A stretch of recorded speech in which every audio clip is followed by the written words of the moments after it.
Senior सहाफ़ी सलीम साफ़ी ने programme के दौरान गुफ्तगू करते हुए कहा कि वो आरिफ अलवी जिन्होंने इमरान खान और उनके सरपरस्त उनकी एमा पर इन्हें हटाने के लिए सुप्रीम जुडिशल काउंसिल को रिफर भेजा था। आज इन्होंने इनसे चीफ जस्टिस ऑफ पाकिस्तान का हलफ लिया।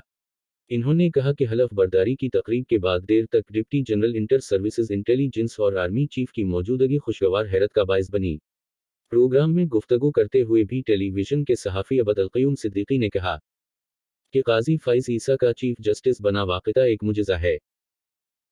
क्योंकि देखा जाए तो उन पर उनके बरादर जुज़ एस्टैब्लिशमेंट, उस वक्त की हुकूमत सभी हमलावर थे और मीडिया भी इसका एक हिस्सा था। क्योंकि इस वक्त काजी फ़ाइज़ ईसा का नाम स्क्रीन पर चलना शजर ममनू था।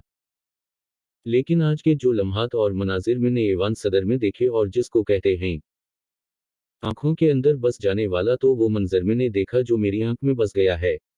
इन्होंने चीफ जस्टिस काजी फ़ाइज़ ईसा की अहलिया का जिक्र करते हुए कहा कि वो भी तकरीब हलफ बर्दारी में आए और मखसूस सीटों पर बैठ गईं, जिसके बाद आर्मी चीफ आए तो वो वहां बैठी हुई थीं, जिस पर आर्मी चीफ खड़े रहे।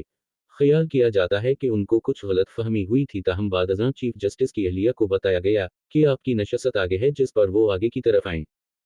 इन्होंने कहा यही नहीं, इसके लिए भी एक मंजर काबिल दीद था कि हलफ बर्दारी से पहले जस्टिस काजी फ़ाइज़ ईसा ने सदर ममलुकत के गार्ड्स को इशारा किया, जिस पर वो गार्ड्स जाकर अहलिया चीफ जस्टिस को लेकर आए और वो चीफ जस्टिस के शाना बशाना खड़ी हो गईं। अबद अलक़य्यूम सिद्दीकी ने इस मौका पर एक और किस्सा सुनाते हुए कहा कि सुप्रीम कोर्ट के जुज की गाड़ियां 5 साल बाद तब्दील होती हैं, उसी तरह से जस्टिस काजी फ़ाइज़ ईसा से उम्रता बंदियाल ने कहा कि आपकी गाड़ी पुरानी हो गई है, जुज की गाड़ियां तब्दील हो रही हैं, आप भी इस हवाले से भिजवा दें। जिस पर काजी फ़ाइज़ ईसा ने जवाब में कहा कि मुझे तो नई गाड़ी की कोई ज़रूरत नहीं। जिस पर रावी का कहना है कि उम्रता बंदियाल अपसीट हो गए और आकर काजी फ़ाइज़ ईसा से कहा, आप खुद तो कुछ करते नहीं हैं और दूसरों को मसाइल में डाल देते हैं।